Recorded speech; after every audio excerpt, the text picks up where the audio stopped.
Could you please, your name is Jamie Kern Lima. Can you tell us, for anybody who doesn't know who you are, for every woman that's listening to this, guys, you need to know who this woman is. Can you tell us just who you are and what you do? Of course. So first and foremost, I'm a cat and nat fan. And yeah, I mean, I think, I think if you Google my story, the first thing you see is I founded a company called It Cosmetics. Went from Dennys waitress to launching a dream, and spent the first 3 years thinking it was going to work and kind of hearing no and being rejected hundreds of times from all the big beauty retailers, and kind of went through this 3-year season. I didn't know if our company was going to make it. I started it with my husband in our living room. And then eventually got some yeses and kind of went on this 10-year journey of building It Cosmetics. So right now, as we're talking together live, it's the largest luxury makeup company in the country, which is crazy in the US because it almost didn't make it for so many years. And but really, at the end of the day, I am a mom. I am a girl who went on a journey of like not believing in herself and learning how to believe in myself and how to trust myself, and really just someone who kind of spent my whole life doubting I'm enough, and am on this journey of knowing I'm enough, and just honored to share it. And I think a big part of what you guys do and how you show up, just to say this right out of the gate, I think it inspires millions of women, including myself, to feel less alone and more enough, and also to laugh our butts off, and all the things. And I just want to you guys You're so that. kind. And you know, it's so timely we're having this conversation, because not only is your book launching at the end of February and people can buy it everywhere, right? End of February, am I right on that?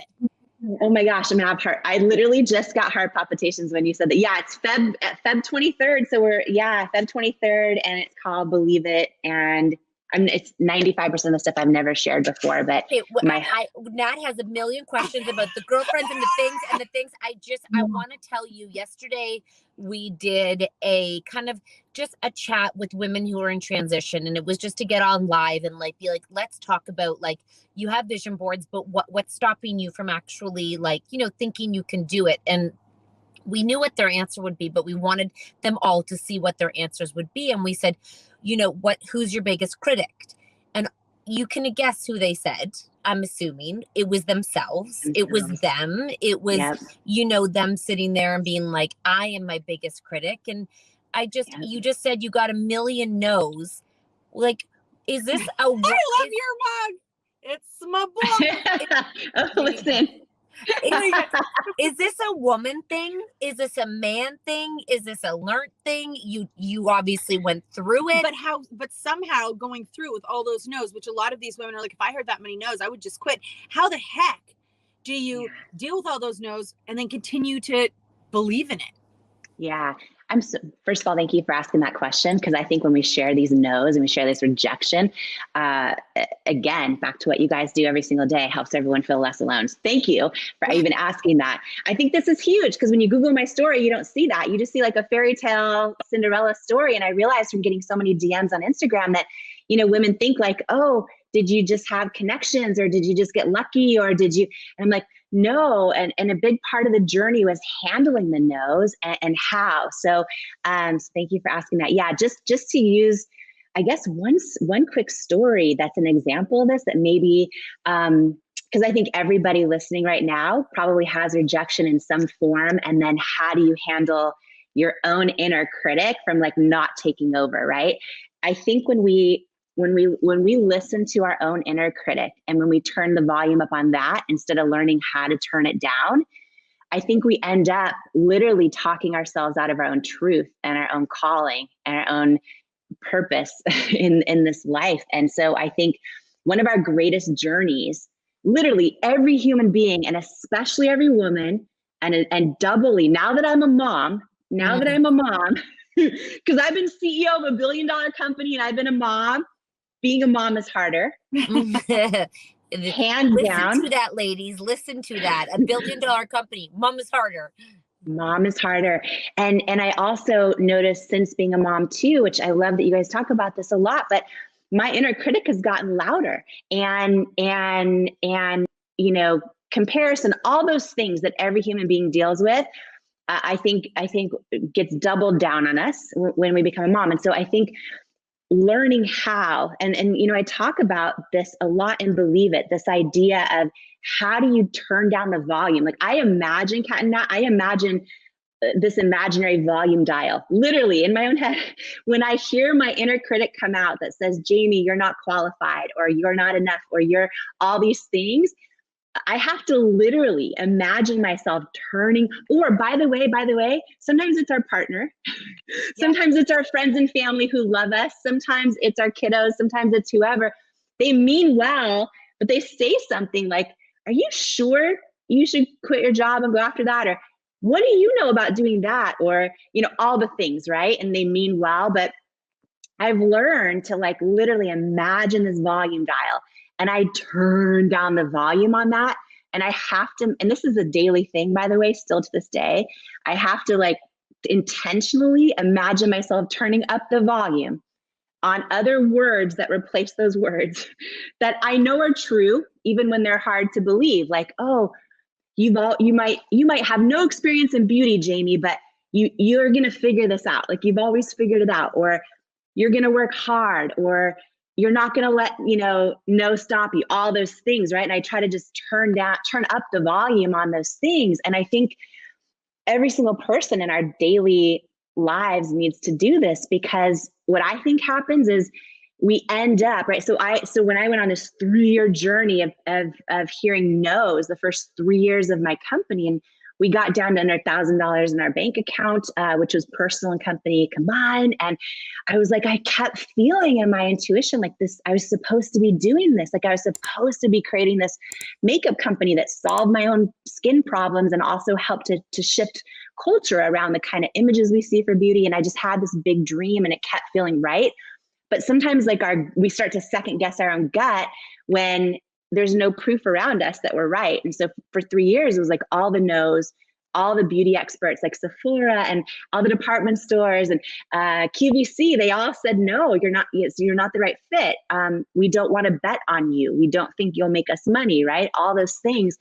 And when you have experts telling you they don't think you're going to make it, and then you have, you know, there's no proof around you that you're going to make it, and then you have friends and family worried about you. At the end of the day, learning how to turn down the volume on all that, including your own self-doubt, and like hearing your own gut. For me, I've done a million things wrong in my journey. And I share all those too in the book, but like one of the things I did right was I learned to hear my own gut, and I made the decision to trust myself when it said, keep going, I'm supposed to be doing this. And that changed everything. You know, I feel like a lot of people, they fail, or they try and they fail. And then they're like, well, I don't have it in me to do more. They just feel so crushed by failing. And, you know, Kat and I, sometimes we joke because we were never, super successful like in school or in any of the traditional things where other people were shining. So we're like, every time something doesn't work out for us, we're almost like we have great practice in failing. We're like, if something really turns out well, we're like, well, this is new, this is very exciting. But when you say like you learned how to like trust your gut, I think that like that inner, it feels like it can be such a small thing inside you, and people want to tune into that and they want to hear it. It's like in their mind, they know what they have is a great idea, but they need to like, they don't know how to do it. Is there a feeling? Their gut. Is there a feeling in your, what's the gut? Yeah. Oh gosh. Okay. I'm so excited to share a thought with you really fast. I have a question for you, if it's okay to ask. Do you guys think that part of like what you do now and why you're so successful everywhere, which I'll just say that about you because it's true. Do you feel like you're not afraid to fail, and that's a big part of it? And that's a big part of it. You know, I think it's sort of our detriment too, because we also are shocked when we're successful. And you know, I think that when you learn, you know, I dropped out of high school, when you learn to not be afraid or ashamed of what or who you were, you let go of all these expectations. Like so many people are afraid to say, I can't afford it. You know, I just can't afford it. Like, you know, I don't have the money. Like I can't go out for dinner because I have no money in my bank account. Like all these secrets that we've been taught to keep or not share, you know, I'm having a hard time with my husband, right? I'm not, but like, you know, all these things spread rumors. No, like it's like you have to constantly front yourself. And I think that we're gifted at our gift is being okay with our flaws. But I also think that like, although they were traditional failures, I think what it sort of showed us is that we don't have to follow the path where everybody else is successful. Like I remember when I wasn't going to be able to afford to go to university, which is, you guys call it college, but not a community college, but university. I couldn't afford unless I took out loans. And I also didn't have the marks to get in. And I remember someone saying to me, like, you're never going to get a job if you don't go to university. And I was like, I remember thinking to myself, I don't necessarily think that's true. I think I can be successful and not have to go spend all that money for the 4 years and maybe study something that may or may not apply to a job or something I want to do in the future. And so like the failures that look like failures to other people were sometimes just like if they were successes in other ways, you know? Totally. And one thing you just said too that's so powerful is that when that person told you that, you already knew that they were wrong. You had that feeling. Like you knew, right? So you trusted yourself in that, which I think is huge. And one thing before I forget, oh my gosh, then I want to share something. This is so big, what you just said about failing, I think too, and just sharing too, that like for all of us, right? Because I'm part of your community too, and appreciate you, everything, how you guys show up in the world so much. But for me and everyone else part of your community right now, like listening to this, I think this is huge because you watching your success and your impact and all the things in real time, and then hearing that you're not afraid to fail, right? I think this is so big because when you look at like all the research, it shows even women, it should, like so many studies show that women won't ask for a raise until they meet 100% of the qualifications, or won't ask for a promotion, whereas men at 60%, right? When they meet about 60% of the qualifications, they'll ask for a raise or they'll ask for a promotion or apply for a job. And for women, it's 100%. And it's because from the time we're little, we become sort of people pleasers, perfectionists a lot of times. And also we're scared to fail. And we wait until we think we're going to have it perfect to go, take the dream and take the big step and launch the thing. And I feel like that is such a disservice because we end up literally never stepping into the person we're born to be. We end up staying in our comfort zone, like letting it chip away at our soul. And you guys are living, breathing examples. And I hope and pray I am too, because oh my gosh, there's been so many things where I've been like, you know what? It's because I wasn't afraid to fail over and over and over. And I wasn't afraid to get rejected over and over and over and over, that this eventually happened, right? And you know, one big thing that that stands out to me is, you know, we were a couple years into our company and just hearing no's from everyone. I didn't know that one day the company would be a success, but I just kept having this feeling, kind of like when you just described, the person said, oh, you need to go to university to make it. And you're like, oh no, I don't think so, right? I just kept having this feeling that I was supposed to be doing it. But I didn't know how we were going to survive. And a couple years into the business, we got a call from a potential investor. And I was so excited because we were down to no money. And this investor ran this big private equity company, and they invested in all of these consumer product companies that we all buy in the grocery store, like big names and they invested in a lot of them when they were teeny tiny before anyone knew them, and made them in household names. And I was freaking out because I'm like, oh my gosh, if they invest in our company, A, I'm not going to go bankrupt. B, maybe they can use their leverage to get us into these stores that are telling me no. I was so excited, and we started the meetings and meeting after meeting, and we got to the diligence phase, which is where we show them, future product launches and projections and all that. And it came down to the last meeting, and I thought it was the day my life was going to change. And I'll never forget, my husband and I flew up for the meeting, and we were standing there about 3 feet away from the head guy. And he thanked us and he said, we really love your product, but it's a no. We're going to pass on investing in It Cosmetics, right? Aww. And I sat there and I said, okay, can you tell me why? Can you give me some feedback? Because feedback's usually a gift. And I'll never forget this moment in my life. It was a defining moment. And I think so many people will be able to relate to this because we all have these moments in different ways. But when I asked him like, oh, why is it a no? He looked at me and he's like 3 feet from my face. And he said, do you want me to be really honest with you? And I said, yes, please. And he said, I just don't think women will buy makeup from someone who looks like you with your body and your weight. He did not. Oh my God. Oh You my are God. freaking lying. Oh my God. And I sat there and it was wild because for me, lifetime of body doubt, like flooded my body all at once. And I was watching these words come out of his mouth.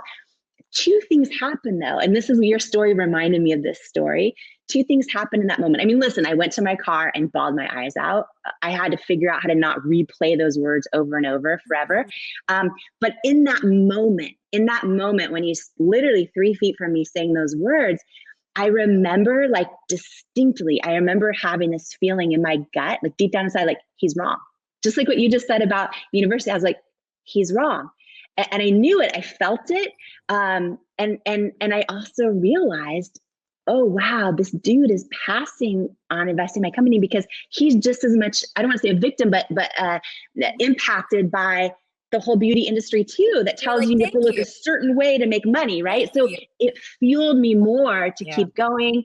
And one last thing to share, just because I think like it's fun when we share our victories too, is 6 years later, the day L'Oreal acquired It Cosmetics, they did a big press release. So it went everywhere when the day I sold my company. And it was all over the homepages of Wall Street Journal and everywhere. And I hadn't heard from him in 6 years. And I actually got an email from him and he said, congratulations, from that investor, the guy that said no. Yes. He said, congratulations. I'm so happy for you. I was wrong. And wow. Yeah. And this is the cool part about life is I learned like it would have been the most successful investment in his firm's history, but also cat and nat, I'm telling you, there's a famous saying, rejection is God's protection, which you could also say rejection is the universe's protection, right? It applies differently for everybody. But like, had he not rejected me, I was so desperate at the time, I probably would have given him the majority of the company for almost no money and thought and been grateful because he didn't believe in me, even though it sucked at the time. It was so painful. Fast forward 6 years, we were still the biggest shareholders of the company when we sold it. So it was like life change. So thank God he didn't believe in me at the time. And anyways, sometimes we get these rejections and they suck, but like, I try to keep that faith. I think it's so important to remember though too that failure and rejection aren't like just because you can handle it doesn't mean you don't feel it. So you can totally feel like you can get it. It can get you down, and that I think a lot of people think that rejection and failure. You just when you have gone through it, there's no. You're kind of like, I'm immune to it. It's fine. It's good. No, you can still definitely, but how do you move through it? And if you don't feel it, you don't grow from it, right? Like if you don't feel anything, you might be a little bit too medicated or something, but you have to feel. That's okay. You got to be able to still feel. And yeah, to be able to feel it, exactly. If you were just like not feel it and carry on, you wouldn't have learned that wasn't the right person for you. And that wasn't the person that was going to put forth your company the way you wanted it to be, because you absolutely needed to be the leader of this company for it to be the way that it to sell the way that it did and do so well. And if they had put, who knows who you would have put in your place. I love that you share that it's okay to feel it. Cause yeah, even to this day, I feel it. I feel hurt to this now. Anytime I get rejected or anytime like a friend doesn't show up for me how I hope they would, or you know what I mean? I mean, to this day, it like will destroy me inside. And I think it's good to share those things because I think a lot of people are embarrassed when they sob their eyes out for days, or they feel like it's a weakness. I don't think it is. I think or it's when you get rejected, that feeling of rejection is like, it's ironic you share that story because we were out in LA for TV and we got a huge deal in February. Fast forward, and it was a year ago. It was the best our call agents were like, "This is unheard of. This doesn't happen." Our agent at WME called us. Fast forward to April, the deal's gone, done because of life's COVID. All the circumstances, maybe or protection. Yep, or protection, and it was like it was like, what? It was another knock, but it's, again, it fueled us to go, all right, where can we go next? How can we call? So I think what I love about what your book and what you're talking about, and, everyone needs the book, because women often, you see someone who has an idea and then you see the success, right? So I actually use Sarah Blakely as an example, who I don't know much about, but mad respect, because she obviously started it in her university room, Spanx from here to there. But her story is, you see that she had the idea, and then you see her building of, like, success, and the in between. Everyone can say, I had hardships, it was really hard, I had no's, but when you can't relate to the story of a man sitting there and telling you to your face the reason you're not successful, it's very easy in your own brain, because storytelling is what brings us all together. When you can actually take the humanity in someone's story, then you can relate it to yourself and say, well, I can maybe do that, because maybe your mom or dad used to say that to you, that, that's a pipe dream. It's never going to happen. Get a real job. So the fact that you take these real life examples. And how do you believe in yourself, especially in a moment like right now, where the future is right in front of you and it is swirling with endings and with beginnings? That's always how I feel in the summer, right? Summer is supposed to be this awesome time where we relax, we dial it down. If you're lucky and you can get to the beach, that's fantastic, or a pool. But when I'm at the beach, you know what I'm thinking about? My freaking future and the endings and the beginnings. And today I want to throw how you believe in yourself in the middle of all these endings and beginnings. And how do you believe in yourself when you haven't even started taking the actions? How do you believe in yourself when you don't know how this thing is going to turn out that you really want to do? Well, my guest today, she's a super close friend of mine, and she is somebody you want to hear from right now. Who am I talking about? I'm talking about none other than Jamie Kern Lima. She's the founder of It Cosmetics, which she started in her living room, and she sold it to L'Oreal for $1 billion. And here's the thing that I love about Jamie. Jamie is the queen of learning how to believe in yourself, because when she started It Cosmetics, she was not some influencer with daddy's money. No. She didn't get a degree in how to start a company. She was a waitress at Dennys with terrible skin rosacea, like the bright pink kind of breakouts all over her cheeks. And it was that rosacea and that hardworking work ethic from being a Dennys waitress that made her create her own foundation. And that was the beginning of this $1 billion company that she created in her living room, It Cosmetics. And I know you're going to love hearing from her, which is why I am so excited that you're here to talk to us about your journey. You are one of my favorite human beings of all time. I cannot thank you enough, Jamie, for being here as my friend and for being here as the professor on the topic of purpose and learning how to believe in yourself. Ladies and gentlemen, let's give a big, warm Mel Robbins podcast welcome to Jamie Kern Lima. Mel, thank you. Thank you for having me. This is going to be fun and real and raw, and I can't wait. And I hope it just adds so much value to everyone listening. So I'm grateful to be here. Thank you. There's no question, because, you have those friends in your life that you don't see very often. But every time you do, it's like no time has disappeared, and you just have this like kind of twinkle on your skin because you just love being with this person. I love you so much, Jamie. I'm actually mad at you that you live so far away from me. So maybe we should just start right there. I love you. Thank you. I feel the very same way. And one of the things I want to share, I know we're going to dive in deep on purpose. By the way, I love Purpose Professor. I'm like, yeah, let's do it. Let's do it. Because it's one of our biggest life questions. How do I find my purpose? But I just want to say, Mel, something really important to me that I didn't want to leave here without saying. You can edit this out if you don't like it, but everybody listening needs to know this. You are one of the rare human beings that is the same off air, behind the scenes, in your everyday life as you are in all the public things. You know what I mean? And you and I have both met so many celebrities and so many people with millions and millions of followers, and it's very rare they're the same. And one of the things I love so much about you is you are even more funny, even more intelligent and brilliant and kind and raw and real in real life. So that congruency is like 1 in a billion. And I love you. And I'm just grateful to be here for you. Wow. Okay. Just that. I think the episode's over now. Now, we got to go back in time because, I think one of the reasons why I wanted to have you on is because the entire mission of this show is to empower and inspire you listening to us right now to create a better life, whatever that means for you, to take the simple steps that sometimes feel impossible to pursue your dreams, to improve your health, to create greater connections, to believe in yourself.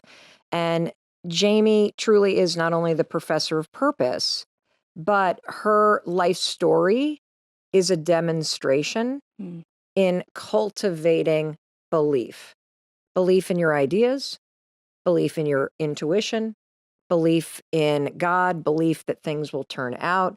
And so I want to go back in time because, I've heard you on the stages that you speak around the world talk about how you started as a waitress in Dennys. And then from waitressing at Dennys, pursued a dream that you had of being on television. And as a fellow former waitress, I would love to start there. Yeah, waitress at Dennys, full uniform, name tag to prove it. Oh, I forgot they had uniforms. Full uniform. What was your favorite thing on the menu? Oh gosh, I love the pancakes. You know what? Just like simple. It's so funny how our steps are ordered, I think, in life. And so often, I remember being a waitress at Dennys. I remember feeling, and maybe someone listening to us can relate to this right now. You have this feeling inside of you like, there's something more I'm supposed to do, but you don't know what it is yet. And you doubt it might be possible. And I remember being waitress at Dennys and just feeling like I have these big dreams, but not quite knowing, like, how do I believe I'm worthy of them yet? And it was this big season in my life. At the same time, Mel, the kitchen at the Dennys I worked at was a disaster. Like, they would take an hour to get pancakes out. So I learned to talk to people so that they wouldn't leave. They often did leave, or they'd throw like a dime and a penny on the table and leave. As your tip, as if it's your fault. Yeah, that the exactly. Food were. But it's so funny how, years later when I ended up launching my own business, I'm like, oh, I've got to get the operations right or nothing else matters. It's just those little things we learn along the way. But yeah, after that, I thought my whole life I would have a talk show. I watched Oprah in my living room growing up, so I thought for sure I would share other people's stories with the world. So I went into, did all the jobs, saved up all my money to pay for school, and push grocery carts in the grocery parking lot, sliced meat in the deli, all those fun jobs, and then found myself in what I thought was my dream job, working in TV news. And I thought, this is it, right? And what I didn't realize was I was about to enter this huge season of setback in my life, of self-doubt. I have a skin condition called rosacea. And for me, it started getting really red, really bumpy. And I would be anchoring the news live, thinking like, okay, this is it. And I started hearing in my earpiece from my producer, there's something on your face. There's something on your face. You need to wipe it off. You need to. And I was live on television, right? And I would glance down during the commercial break and I saw, the makeup is breaking up on my face and these big red bumps are coming through. And it started this season that felt like setback. But so often in life, the seasons that feel like setbacks are actually setups for what we're called to do. Okay, stop right there. Did you hear that? The seasons of your life that are setbacks are often setups for what you're called to do. I want to just make sure everybody heard that. And I want to take a highlighter and also highlight something that you said about being a waitress at Dennys. And it's this. You said our steps are ordered. So can you explain what that means, particularly to somebody who's listening, who may feel like, I know I'm meant for something greater. Yes. Why the hell am I at this step? And this does not feel like it is like on the path of where I'm supposed to go. So what do you mean by the fact that our steps are ordered? Yeah. I believe, everything in life is happening for us, even when it doesn't make sense. Can we what do you mean happening for us? So to somebody that's like really in it, Jamie. Yes. What does that mean? let me frame it around our topic of purpose, right? Okay. So often people feel empty because they feel like, oh, my purpose needs to be some job. It needs to be my job, or it needs to be this grand thing I haven't figured out yet. But for those of us that have accomplished a goal we always dreamed of, we get to it and we're like, oh, this isn't it, right? It's never, in my opinion, purpose is never this big goal necessarily. Purpose is so often when we're able to serve the person we once were, or serve in a way for something we've gone through. And here's what I mean. I think our purpose can be like, oh, wow, I went through a really freaking hard season in my life. And I now am actually realizing I'm born to be a generational cycle breaker in my family. Mm-hmm. That is an incredible purpose, right?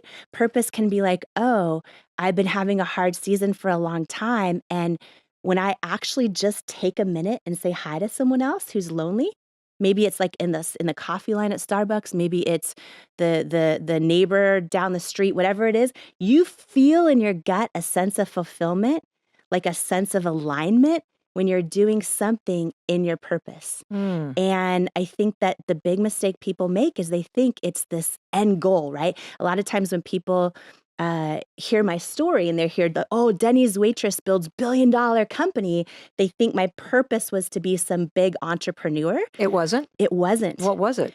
In the journey of how I did it, Yeah. I took this massive risk, right? Taking my makeup off on national television when I was told not to, and being brave enough to be seen and helping other women realize that they're worthy and enough exactly as they are, seeing them as who they are. To me, that is my purpose. And in doing that, it just, a byproduct of that with It Cosmetics is we built a company with millions and millions and millions and millions of customers. And what's wild is 5% of our customers actually have skin issues, like I do. 95% don't. It's just that they felt seen and connected with something that spoke to their soul, right? For me, being willing to say, here I am exactly as I am, no makeup, and, all my skin issues. I think people connected with that feeling of, oh, I'm enough exactly as I am. You know what else I think is a really important part of your story? It is waitressing. Yeah. It's pushing carts in a supermarket. Yeah. It's working in the back house of a restaurant. That's Yes. my story too. Helping my best friend on her paper route, bussing tables. And I think when you work in retail or you work in a service job, Yeah. and you feel at times invisible, you start to realize how important it is to treat everybody with respect and kindness. Yes. That there is no work that is beneath you. And when you can bring that level of service to the job that you have right now, even if you hate it, even if people treat you like garbage, even if the back of the house is not getting those pancakes out on time and Yes. people are angry, if you can bring a sense of grace and service and just humility to those roles, I think it changes how you show up when things start working out, because you don't ever forget what it's like to be treated like shit Yes. because somebody was mad that their pancakes weren't out on time. Yes. Yes. And also, you and I have had this experience where we've truly gotten to see and be almost every type of person in every type of environment. And so now it's like, whether it's me building a business or you building one of the top shows in the world, I feel part of that was like, oh, we understand who's listening and watching you Yes. right now. I understand who real people are who built, who bought my products. And so when you mention steps are ordered, it's like, no matter where you are in your life right now, what you're going through, I believe every piece of it, whether it's, oh, someone just, cut me off in a parking lot and screamed at me, or, oh, whatever it might be you're going through, all of those things are happening for you, I believe, I love that. so that you're amassing this toolbox of understanding and getting strong enough and equipped enough for the purpose you step into. Amazing. So Professor of Purpose, Jamie Kern Lima, right there. That's your takeaway number one. The steps are ordered. Believe in that. And this moment is helping you. It's giving you something. So that is one major tool that you used along the way. Let's go back to that moment, because I think you were 28 years old, right? Mhm. When you're sitting on television in Seattle. Yeah. You are a local news anchor. You're living the dream. You're on your way, and you are now starting to have this nightmare happen Yes. where your rosacea is breaking through on camera in front of everybody, Yeah. the makeup that they put on you. Yes. And you've got people in your ear telling you there's something wrong with your face. Yes. And you're realizing, holy cow, the makeup that they've put on my face cannot cover the rosacea and the skin issues that I have. So Yeah. what do you do in that moment? Well, the first thing I did was start freaking out, right? And I literally, I started entering this season of self-doubt where I would be live on the air, anchoring the news, thinking thoughts in my head like, oh, am I going to get fired? Are viewers changing the channel right now? Like, am I costing the company ratings, right? So it was this Could you feel those moments when you could feel like the makeup not kind of like disappearing? Like there were moments when I used to be a commentator for CNN. I was pre-menopausal where I could feel the hot flash coming. Yeah.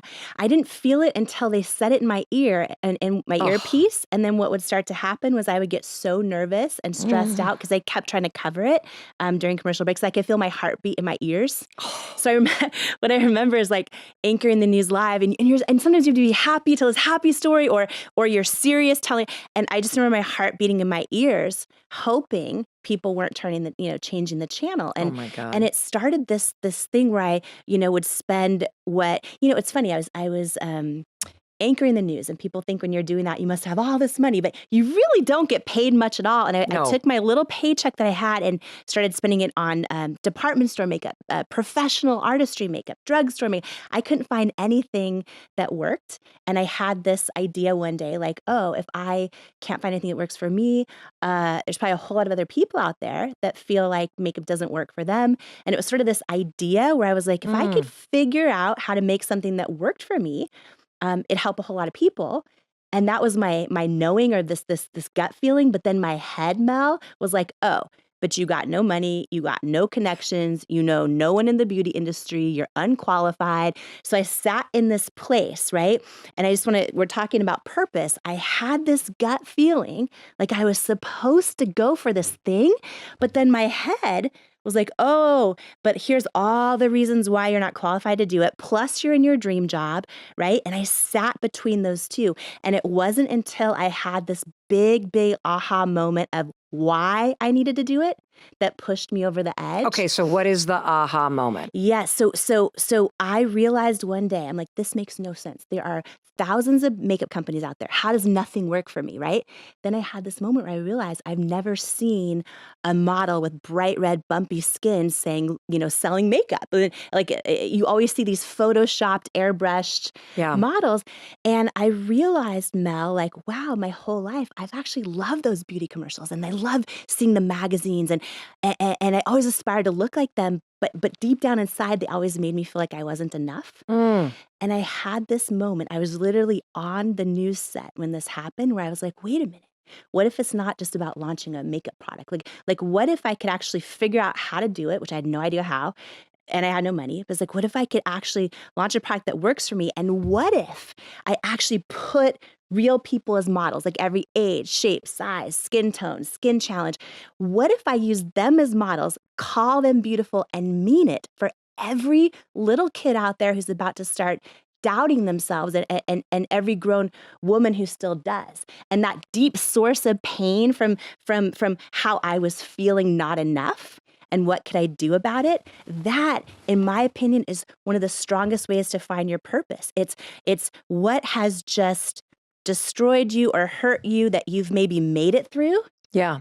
And how can you now use that making it through to help someone who's going through it? Okay.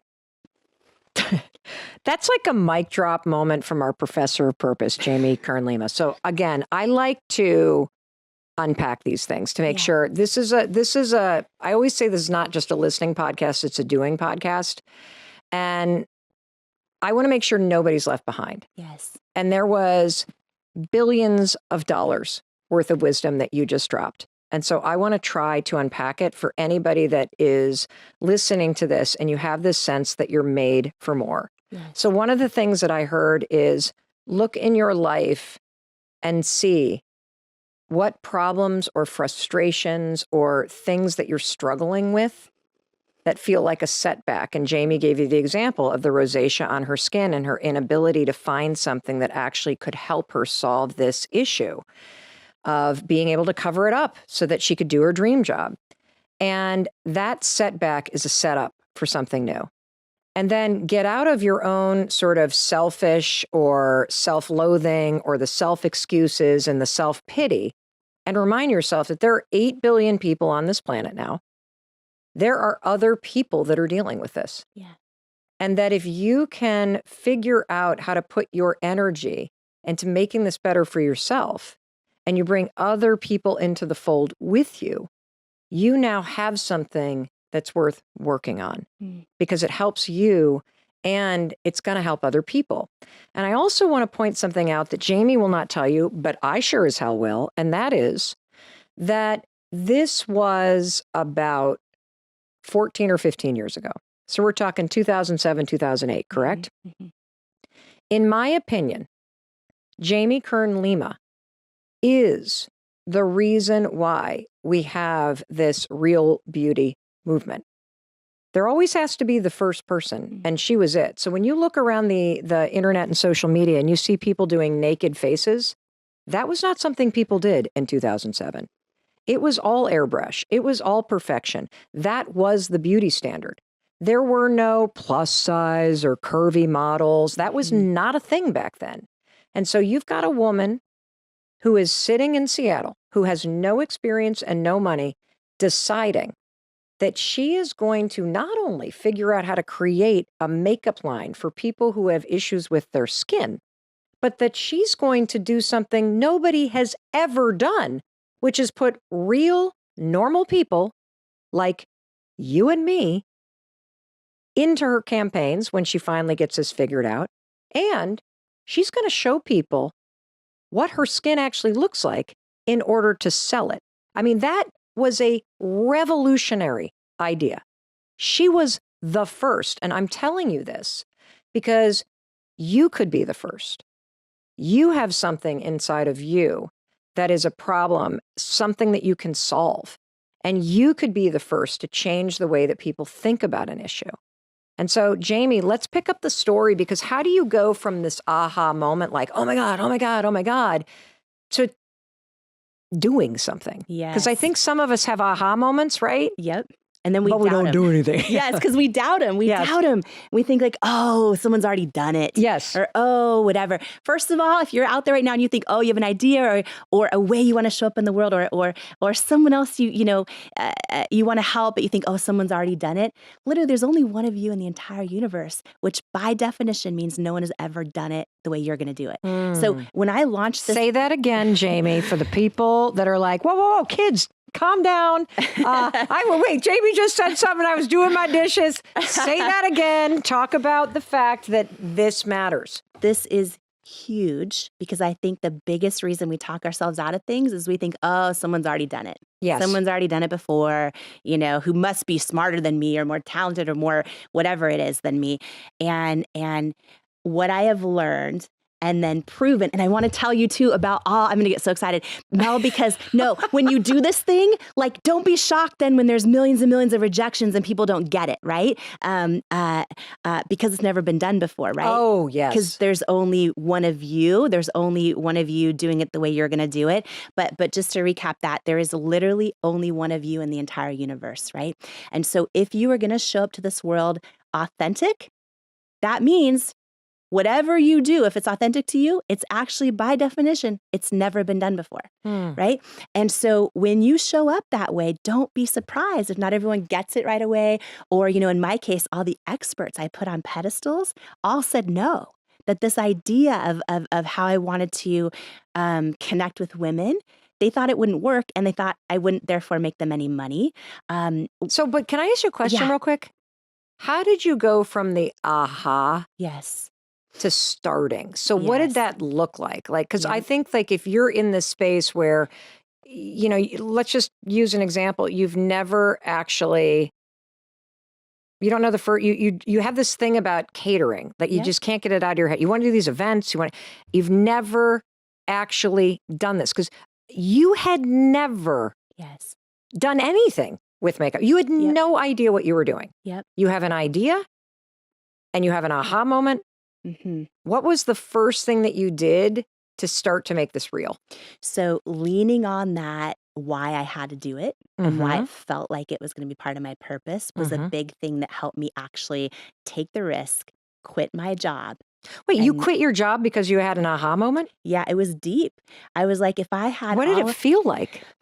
It felt like if I didn't do it, I would wake up the rest of my life with this pain in my gut, this longing, knowing I was created for more.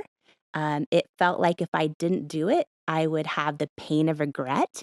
And if I did do it, I might have the pain of failure and maybe the pain of embarrassment and then maybe the pain of, oh, wow, that doesn't feel like it went how I thought it was. I knew it was this big risk. I knew I was leaving what I thought was my dream job. Why did you have to quit your job? Just curious. It was literally from day one, I was all in. I dove all in. I knew if I was going to do this, I needed to just go all in on it.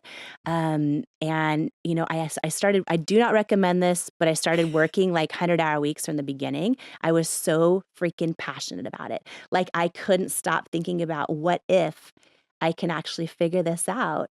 What if I can literally, because it became a big So did dream. you have any savings? Do you have a little bit of savings? Very little savings. Because you didn't pay yourself for the first 3 years that you did this. First 3 years. So basically, my husband and I wrote this business plan, right? Yep. Quit our jobs, dove all in our living room. We poured all of our savings into it. I thought, Mel, and this is for someone watching us right now, I know this. I thought if I can figure the product out, it's going to be huge. Right. And then I realized being an entrepreneur or launching a dream is not always that easy. We poured every penny we had into it. And once we actually created a product and we were scrappy. If you want to know how did you create a product? Are you in your kitchen buying stuff at the grocery store or how does this even work? Okay. So first, I love that, technology is right there, right? So researching how are makeup formulations made, who makes them, what are the FDA regulatory compliance, all the unsexy stuff I know nothing about, just diving into the research phase of how does this happen. And then what I learned is that manufacturers are makeup companies' closest held secrets, right? Closest held secrets. They won't disclose who they work with, but a lot of these big manufacturers work with all the top brands that you see or a handful of them. Gotcha. So I started. So are you saying that all of the brands and top brands that you see are basically manufactured by a handful of companies? Yes, handful of companies. And then some do it in-house as well. Gotcha. So what I did was scrappy. I walked into a Sephora. I wrote down the name of every single brand in there, went home. I had no money, right? Cold call every single brand and saying I'm looking for a really great manufacturer. Could you let me know who you manufacture? And then they hang up on me. You know what I mean? One after another, after another, after another. And I got this really small brand in a totally different kind of positioning where the girl who answered said, oh, here's who we use. They're in New York City, blah, blah, blah.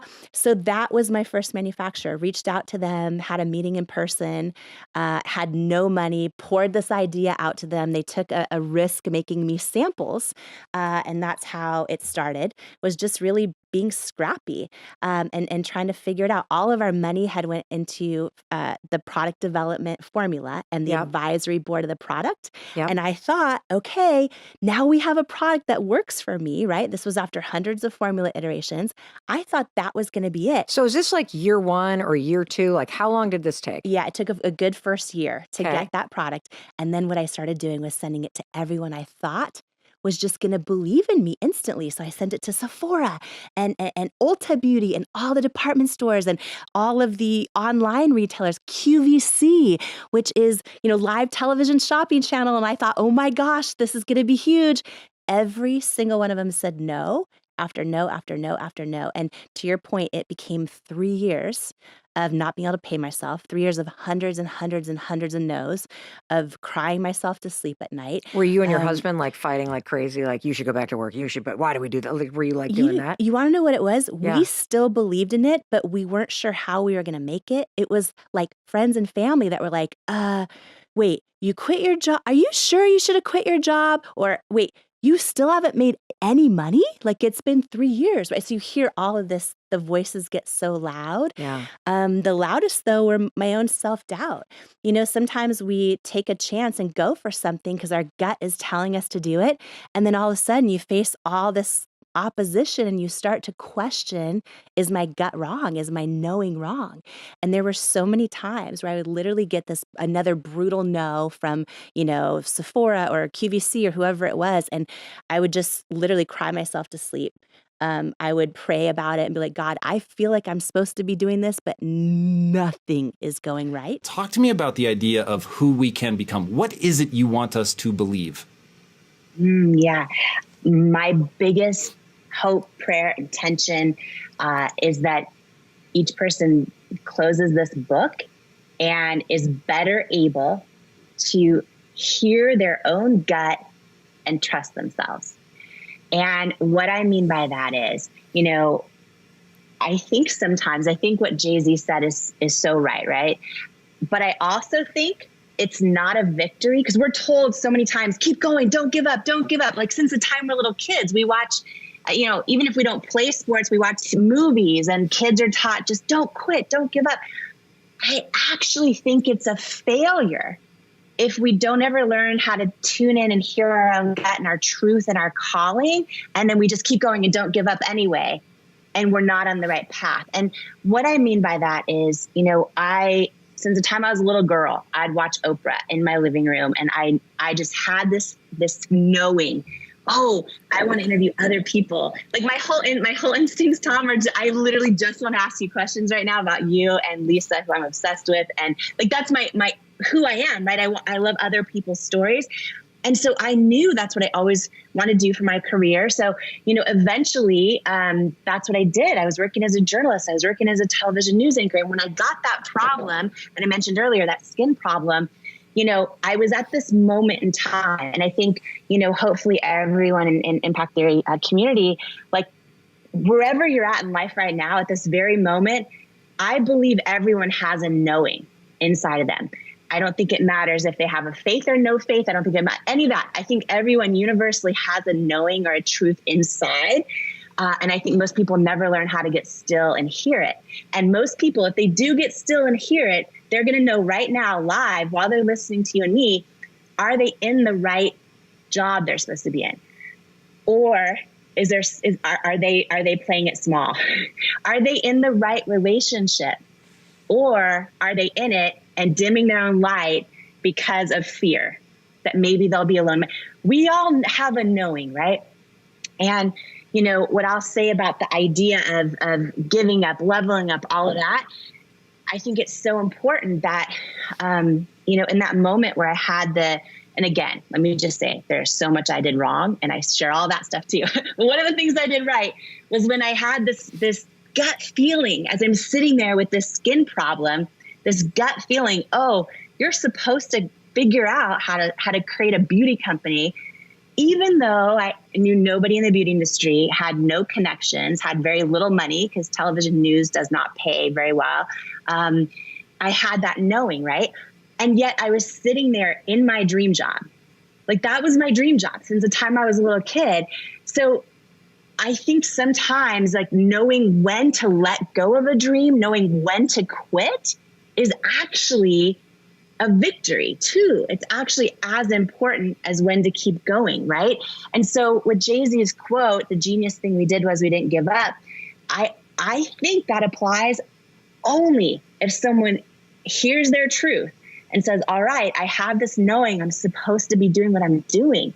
And when I look back at this journey of 3 years of constant rejection, down to under $1,000 in our bank account, literally getting knocked down over and over from all of these beauty retailers that I put on a pedestal, and I couldn't understand why they were telling me I wasn't the right fit for them.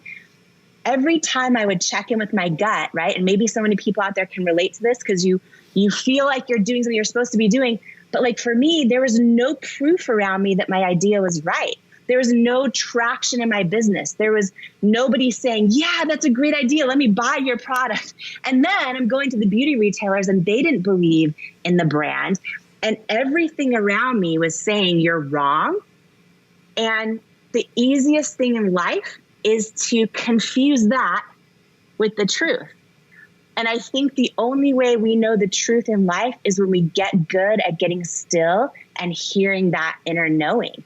And so for me, every time I would get knocked down, I would just check in, get still. And it's hard sometimes because a lot of people out there, they have not heard their own gut in a long time, right? Because we have like our friends and family that are worried about us if we're, or they're seeing everything through the lens of their own life and their own fear and their own experience or lack of experience. And then we have, in my case, experts who I valued so much saying like, you're not the right fit. You're not, not literally saying no. And as as I shared in so many stories in the book, they said so many other crazier things that all but basically said, like, it's not just a no now, it's a no forever. Right. But I think the victory is learning to get still and hearing your knowing and then trusting it. A lot of people don't trust themselves. And I think that is what keeps people inside their comfort zone in life, which I think when you stay in your comfort zone, it chips away at your soul. And you end up talking yourself out of your own truth and then never becoming the person you're born to be. Not to get all dramatic on impact theory, but that to me is the biggest.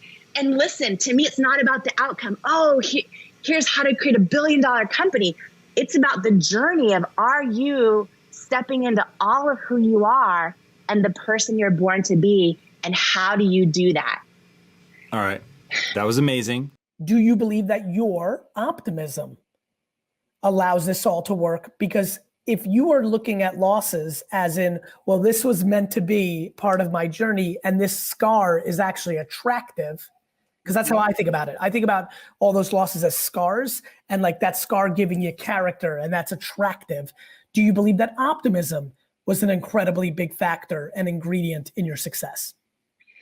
I think optimism is great. I think though that knowing why we're doing what we're doing, listening to our gut and going after our calling, like literally living our calling, I think that's the victory. Hold on though. Yeah. Here's an interesting question. Every human needs levels of affirmation along the way to sustain that. Right? Yeah. And so in the beginning where you're not seeing those results for many, and you might have, I've always seen results pretty quickly in my good calls. So I always try to think about someone who's not seeing it. So because they don't have optimism, they have delusion and they think they're going to be, Beyonce when they can't sing, right? Do you feel like believing in your calling gets affirmed along the way? What do you rely on in that beginning? Don't you think blind faith is actually completely grounded in optimism? I mean, for me, my faith is a huge part of my life. I'm going to take religion as faith out. I'm saying I'm just thinking about you, young you in this moment, and I'm really fascinated by it. I'm meant to do this because what you're talking about is what I love, which is the journey. Yeah. Yeah. I'm trying to get into your, go ahead, please. Yeah. I was gonna say, I don't think the victory is the outcome, right? I don't think the victory, listen, I know how accomplished you are and everything. I know you're going to have the New York Jets one day. I know all that, but I don't think that's the victory. I think the victory is the journey of actually like stepping into all of who you are and not talking yourself out of your own truth. And what I mean by that is this journey that we're talking about, right? Of course, optimism, of course, resiliency to get back up every time you're knocked down, of course, all those things. But I think that so many people listening right now, if they don't ever learn to get still and hear their own truth and hear their own intuition, I think what's going to happen, and this is what happens to most people, is they end up staying in their comfort zone. They end up putting their own immediate failures on a pedestal or other people's opinions or self-doubt. They end up talking themselves out of their own truth. And then they end up never actually becoming the person they're born to be. So for me, I don't think like the fact that I was able to build $1 billion company is the victory. I think the moments of me knowing this is what I'm supposed to do and trusting it, even when it doesn't make sense. And I'll give you one example, okay, of this. So, and maybe this will make sense, because optimism, of course, is important, and I know what you're saying.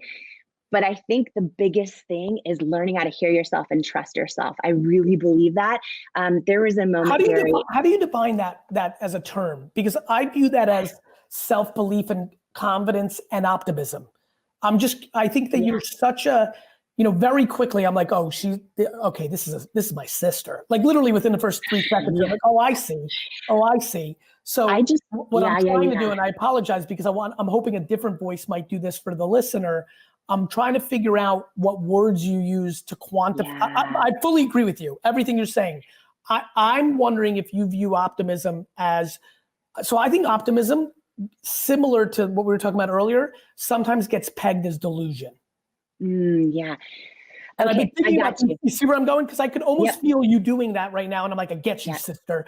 Because like this is why it's so great. Wordsmithing matters, right? Like, for example, hustle has gotten demonized as like burnout. So I no longer use it because I don't need it. You know what I'm going to call it? Work ethic. Call it what you want. Here's what I can tell you. For all the belief you had and all the love you had in doing what you were doing, I'm pretty confident based on your outcome that there was a lot of work ethic there. And so whatever you want to call it, and sometimes I just think about, I know the word hustle triggers people, so I use the word work ethic now because I don't want to ever not let anybody who cares to listen to me not realize that if you don't put in the work, it is impossible. Thoughts on that? Yeah, I agree with that. And I just had a big aha moment that what you're saying is optimism. I 1,000,000,000% agree with. And I'm thinking of that right now as belief. Same thing. Yep. And now I'm right there with you. Like, here's the thing, and then I want to share one quick story with you too, that hopefully someone listening right now maybe needs to hear. But I mean, when I look back, it's like when people are like, oh, how did you start with close to nothing and build $1 billion company? It's like, yeah, I got back up every time I got knocked down, and I followed my gut and I worked really, really hard. But I do think that one of the most important things I did was just like how to build $1 billion company from nothing. Like, I think one of the most important things is making that decision to believe that you can. Yes. And for me, that's optimism, exactly what you're saying. And I guess I call it belief. So yeah, 1,000,000% with that. And one more thing, just on maybe people listening to us right now that are like, oh, Gary, like Jamie, I trust my gut sometimes and it's wrong, or I tried it once and it didn't work, or I don't know how to hear my own intuition. I just want to say, I think that it is a muscle that we can all build. And I think people have to give themselves grace, right? It reminds me of like when you start to meditate, a lot of people try it and they can't do it. They're like, they go through their to-do list in their head the whole time they're trying to meditate, but you have to like give yourself grace and start. And what I would say, whether it's entrepreneurs or someone who's 14 years old and out there dating right now, I would say when you start to look back at your experiences and think about moments when you had a gut feeling and you didn't follow it. Like, we've all dated like a sketchy guy or or had a, and like, you're like, his phone didn't really just like shut off for 3 days, or he didn't lose the phone. He went like, and then you kind of make that decision of like, okay. Talk to me about, I mean, we are really vibing here. I actually want to talk to you offline because I just have had the thought. I'm sorry to interrupt, but I'm so excited. Okay. Insecurity. Yeah. Right? Because you're like, to me, like thinking to my friends that were girls that were dating guys that I knew what the guys were doing, which was they were preying on my friends' insecurities, and sometimes brilliant, beautiful girls. And I'm like, this fucking sucks. Yeah. This woman, you really triggered something in me. This woman, I'm thinking about 4 or 5 friends through the last 20 years. This woman is subjectively, and if we had 100 people ask, is 1,000,000 miles better than this man. This man has figured out the cheat code that if he makes her feel insecure, he has the leverage. Thoughts? Yep. I think that happens every single day. And I think that we look for people that treat us how we believe we deserve to be treated, like we find partners that need it. So you go with, cool, before you worry about jerk off Johnny, this is a big game of your own lack of self-love towards you. It's your own lack of self-love, because here's the thing, and I don't know your friends, so I'll just say this. I'll make a general statement. You'll appreciate this. This was mainly 17 to 25 years old, because you see that so commonly there. I mean, in later stages, you know, people are in really deep relationships and you're in different parts of your life. When you're going through high school and college, you're spending so much time with people, you get better reads to the cleanness of the data is like, oh, this is really fucked up. When you're older, you're running in different circles, you don't really get to see it as easily. Right. And I think that whether, you know, no matter your age, this is what I believe. I think that when someone's treating us like crap and we stay with them, I think it's because we deep down inside don't believe we deserve better yet. And here's the thing, for people like that are dating your friend who's totally screwing them over, right? If you were to bring the best, most amazing, beautifully like kind person into their space, that same girl would probably put them in the friend zone. I couldn't agree more. Yeah, because they don't yet deep down inside believe. Yeah, they deserve more. And also people value different things through their life. You know, one of the things, you know, right now we live through a generation desperately interested in blaming social media for lack of accountability. They're just pointing fingers, right? Like if you are in a good place with yourself and your perspective is strong around gratitude, an anonymous person's negative comment is not going to ruin your day. Yeah. And I think when it does, I think that's what's so tough, right? That's when it's a reminder to ourselves, like, oh yeah, we have some more work to do. One of the things I talk about in my book, Believe It, is just that ability to learn to turn down the volume on certain things and turn up the volume on other things. Like one example, we were 3 years into building the company, right? I was hearing no from everyone, Gary, like from all the retailers I dreamed of carrying our products that I used to shop in, right? I would save my tip money, like I mentioned, as a Dennys waitress, and buy products in the department stores or in what year was this? So we launched 2007. Like I quit my job 2007. I wrote the business plan on my honeymoon flight to South Africa with my husband. Not the most romantic way to kick off a marriage. And we both got back, quit our jobs, dove all in. I thought, Gary, maybe so many entrepreneurs listening, I thought, oh, if I just pour everything I have and actually create a product that works, like it's just going to sell. If it's that good, it's just going to sell. And then I didn't realize it would be I mean, I've had a lot of jobs in my life, but being an entrepreneur is by far. Well, you especially also built that brand different than building a brand today where you can use Shopify and social media to build it. You had to get a yes from Sephora, Ulta, you know, Walmart, Walgreens, and you know, Macy, whoever it was. And that is difficult when you're innovating the way you did. Do you know that my whole life is no? Do you know VaynerMedia? A lot of people listening don't know this. Most brands don't want to say yes to VaynerMedia. We don't want to do a commercial and then go to sleep. Like we don't want to take 12 weeks to do the perfect commercial and then do print ads that look like it, or banner ads, or digital programmatic. My whole life building VaynerMedia is no. Everything I do is Gary V's easy. I just do it with the audience. But VaynerMedia is exactly, I know what you're living through, because when you innovate and you're doing something different and you don't look the part, you didn't work at Procter & Gamble for 13 years. Yeah. Or like, what's this Washington State thing? Like you know what it is. Well, and it's wild because I would go in and start, you know, I would pitch the product, and, you know, we were staying alive on social media. So we were getting, you know, people were writing just blogs at that point, and we were selling like 1 to 3 orders a day on our website, and people were spreading the word. That was the only way we barely stayed alive. But all the retailers, exactly what you said. And by the way, I've learned this, like when you're doing something that's authentic or that is different, but even if it's just authentic to you, even in a crowded industry, by definition, it's novel. By definition, it's never been done before.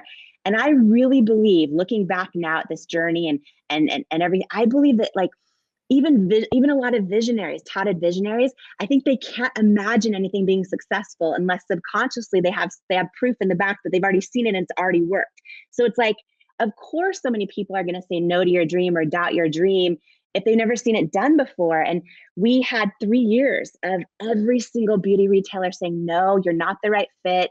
It's not going to work. You're not right for our customers. And and by the way, we talk about gut feeling. I kept having this gut feeling we're supposed to go on QVC, because then I could actually like show my bright red rosacea and prove live that our product works, unlike the photoshopped ads on TV. And this is just something to share for someone who might need to hear this right now, who's having a gut feeling, but they feel like they're wrong. Like I kept having this feeling, and every time I would do a meeting with QVC, it would be a no. Every phone call I'd finally get, like I got their head guy, Alan Burke, on the phone. He's like a legend. He's responsible for building this $1 billion beauty empire on QVC. And I finally got him on a call, and I thought for sure it was going to be a yes. And because if he's taking his precious time, and it was about a minute into the call, and he said, I just need to let you know, we've reviewed your product with all the buyers. It's unanimous. It's a no. You're not the right fit for QVC. And of course, I like poured my heart out. I'm like, oh, but I am the right fit. And then we were down to under $1,000 in our bank account at that point. So I remember like crying myself to sleep. And long story short, a year later, when I finally did get a yes to go on QVC, I took this big risk that I was advised not to by consultants. And I put real women of all shapes and sizes and skin tones and skin challenges. And I showed my own bare face and all the things that had never been done before. We sold out at the 10-minute mark. I was crying on national television because it's live. QVC is live to 100 million homes. You knew the truth, and your heart would win, not, students telling you what to do. Yeah, and listen, it was a big risk, but I feel like I know this lesson, that like, I know this, and now I've seen it play out with thousands of entrepreneurs over the years, but I know that authenticity alone doesn't guarantee success, but inauthenticity guarantees failure. Love that. Right? I want to kind of circle back here, because one of the things that I kept getting out of the book, and for those of you listening, this is actually the first physical book that I have read in so long. We have babies about the same. I have a 3-year-old and a 10-month-old. And yeah, so, being pregnant, I had a pandemic baby. It's like Audible is the thing. And I said, no, I'm going to get the physical copy. And I'm so glad I did, because of the pictures that are in the squirrel picture. Oh, I read that at like the perfect time. But if you guys have the Audible, get the physical book. Like, it is so worth it to be able, and then the beautiful picture you shared with your daughter, like that, there are just so many moments that it's so open. Like, I feel like I know you, I've never met you in my life. And I'm going through this book and like, wow, like she really just bared her soul, which is so beautiful. But what really came through in the book is how driven you are by your why. And this why to change the beauty industry, to change the way that, to really make real women the star of the show. And I'm curious, now that you've sold your company, now that you've become a mom, now that you're in a different place in your life, are you still driven by that same why? Or has it kind of expanded in a way now that you're an author and so on? Yeah. Thank you for that. I think too, the power of your why. And one of the things I talk about in here, that I'm so excited you're doing a book club and everything else, because I think doing the work of the why, but then peeling back the layers and going so much deeper on the why beneath the why. I think that so many people, whether they are estheticians or spa owners or launching their own product line, or a person that just has a goal in their goal journal. So many people will come up with a why, if they've even done that, right? A lot of people don't do that. They'll see companies have a big why or a mission statement, but then for their own goals, they don't attach a why to it. And I think it's so important to do that, because it makes us so much less likely to give up. When we have a really strong why, we can lean on it when times get tough. And one thing I just want to share, especially for your community, is the importance of not just having a why that sounds really good, that when you share it with other people, they're like, that's amazing. Often that why still isn't deep enough to make you not quit when times get tough, or to, keep going when you feel like no one else is believing in you. For my why, I could have just said, oh, I want to create a product that solves my own problems, or I want to create products that help so many other people. And that would have been true. It would have been true. But one thing, and again, I did so many things wrong, as you know, that I talk about in the book. One of the things that I did right was I peeled back the layers on the why, like to the why beneath the why. And this is what I want to challenge everyone to do as well, to something that was really deep. And for me, you know, I had realized my whole life, I had seen these kind of commercials on television and in beauty ads and of what the world told me beautiful looked like. And I always aspired to look like that. I loved it. But as a little girl, I realized, oh, wow, they always kind of made me feel like I wasn't enough. And, you know, when I grew up, when I eventually got rosacea and all the things that I was like, why can't I find makeup that works? And then I realized, oh, I've never seen a model with rosacea saying, hey, this is great. And so I had this deep why that came from a lifetime of, I guess, the feeling of not enoughness, where I realized, oh, let me not just create a beauty company, but, you know, put real women and men, all different ages, shapes, sizes, skin tones, skin challenges, call them beautiful and mean it, for every little girl out there. Like, maybe I can do this in time to prevent other little girls out there who are about to see these images and start doubting themselves, right? And help shift perspective on what is beauty for every adult who still struggles with that. And so that why was really deep for me. And I think that, you know, for everyone in your community, whether their hopes and goals are to, you know, work as an esthetician and just feel joy in their job for the next 40 years, or maybe their dream is to start their own product line or their own, you know, expand their spa business, whatever it is. I just think peeling back the layers, because a lot of times people will have a why that's like, oh, I want to help people, or I want to make women look and feel their best. Yes, I want to make women look and feel their best. That's a great one. I want to pay for my kids' college. It could be any of these things. And they sound so great when you share them with other people. You gotta go deeper. And it doesn't mean it's a different why. It means take that why and start going deeper, because I feel like we have to be doing something that's truly meaningful to us, that's so much bigger than ourselves, to be able to lean on and keep going. And I think that's so important. And that's one of the things that helped me keep going during all the years of rejection. It was tough. And anyone in your community who is starting a product business, I'm excited for them to read the book, because I talk also just about, you know, like all the scrappy things and the unglamorous things and the things that what do you do when people copy your product? What do you do when, you know, all those kind of things. But just having that why to lean back on, I think, is so important. And yeah, I mean, I think a lot of people put pressure on themselves for like, what's your purpose? And I think we can have several purposes. And I think that they can continue to evolve. You know, my whole life, I thought I was going to, I would watch Oprah growing up, and I thought, oh, one day I'm going to, you know, share other people's stories with the world and have a talk show. And I was working in my dream job, I thought, as a news anchor. And, but when I got rosacea, and when I started realizing there's this need in the beauty industry for products and a whole new message, I had to know, I learned that knowing when to let go of a dream is as important as knowing when to go after one.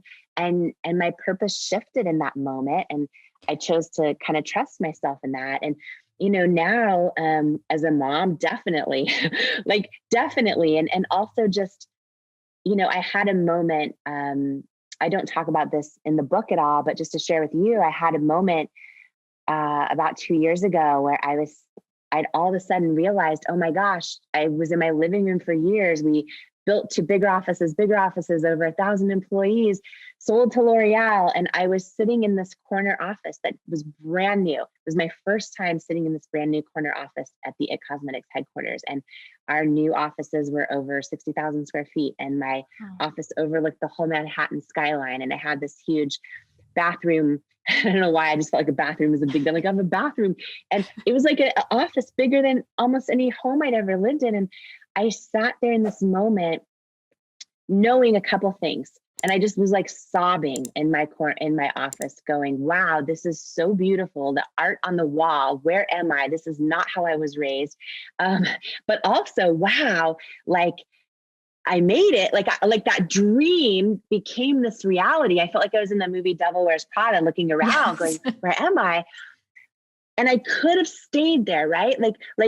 But the mission and the purpose and everything that I had dreamed of, L'Oreal's done such an amazing job at building that out. And, you know, I stayed on as CEO for 3 years post-acquisition, and we doubled the size of the company the first 2 years post-acquisition. The team is incredible. And I sat there in that moment going, oh, wow, right now I could start doing all the cool stuff. Like right now I'm in this office that the world tells me is what significance looks like. I could now go to all the fancy parties. I could do all these things, but I had I'm on the inside, but then I had this feeling of, oh, but you know, you're supposed to serve in a whole different way that impacts people. You're supposed to share the stuff you've gone through to help other people. Yeah. And I knew it. And it was weird because a lot of people are scared to leave the things that make us feel important or significant. And I knew if I stayed there, it wasn't where I was supposed to be anymore. And it was really hard. I sobbed my eyes out sitting in that office, and I made the decision to step away, and it was really hard, but it's because I felt, to your question, I felt my why and my purpose was transitioning to something new. And I knew if I ever wrote a book, I'd want to donate 100% of the proceeds, which I am, to Feeding America and Together Rising. But I also know that when we really share our stories, you know, that's when we all come together and get stronger and rise higher and go, oh, I don't want to make that mistake. Or, oh, that's how Jamie handled that person telling her she's not enough. I'm not going to let anyone look me in the eye. Relatable. The book is so relatable. And I mean, you know, we both have suffered miscarriage, and just sharing that, I think for so many women, there's a shame around that, and there's a scary piece around that. And I remember when I told my community, I felt like I had to tell them because I was just going underground. I needed time to heal and couldn't show up in the same way. Yeah. And I received at least 50 emails from women sharing their story and saying thank you and for sharing. And I realized, like, on such a small level, just by me sharing that I went through that and the pain, and that, like, I'm okay and you can keep going and it's normal and there's nothing wrong with you. And so when I was reading that section of your book, I'm like, this is incredible. Just this alone, sharing that, like, this happens and you're okay and you're normal and you can keep going and you can be a huge success and you can have a family, was such a beautiful piece too for women to hear, because that can be devastating. That can stop you from going after your why, you know? So such a big piece. Yeah. And, you know, it's really hard when we're in the midst of struggle and setback. And I, you know, just to share one thing, I did this kind of big book launch event this week where I invited a couple friends to speak. One of them was Robin Roberts of Good Morning America. And she shared something. You just reminded me of that. I want to share in case this also as of service inspires, you know, your whole community too. We were talking about our greatest accomplishments and things like that. And she said something, and, you know, Robin has won every award you can possibly win. And she's in the Broadcast Hall of Fame, and she still wakes up all of America, Good Morning America, every single day. She's won every sports award, everything. And she said the things that fulfill her, the things that she is the most proud of in her life, aren't anything she's accomplished. It's the things she's overcome. So the things that literally bring her the most joy, most fulfillment, most that she's most proud of are the things she's overcome. The biggest opportunity for growth. Yeah. And just, also, completely. And then just knowing we're strong enough to get through them and then can be there. Like, I'm sure you're sharing your story, you know, helps everyone else process their own experiences, especially people that have been keeping them to themselves or not really sure or feeling alone in them, right? Feeling like it's just them or something's wrong with them. And, you know, when I was I went through a decade of not being able to carry pregnancy to full term, and had several different times where that was really challenging. And I was hiding it for a long time. None of my employees knew.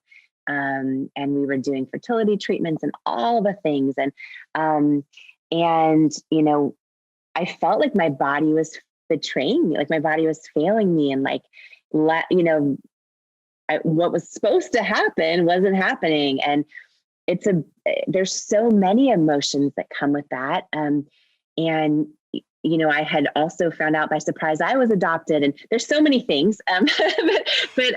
You guys have to get the book. Tell me about your book. The name of the book is Believe It, which is, you know, a play off of It Cosmetics. So what can women expect to hear about in the book? I mean, obviously some of the stories you've shared here, but way more in depth. So Believe It, you know, I poured every single word into this book, as you know, that process. And it's really, Believe It is really for anybody who's dealing with self-doubt, like who knows deep down inside they're made for more, they're created for more, but still doubts themselves anyway. And it's, you know, for me, yes, I talk about, like, even at a granular level, everything I did from you know, dealing with all the rejections, building a toolbox on how to handle them and be resilient, and building a company with over 1,000 employees, and going through the acquisition process to L'Oreal and selling it for $1 billion.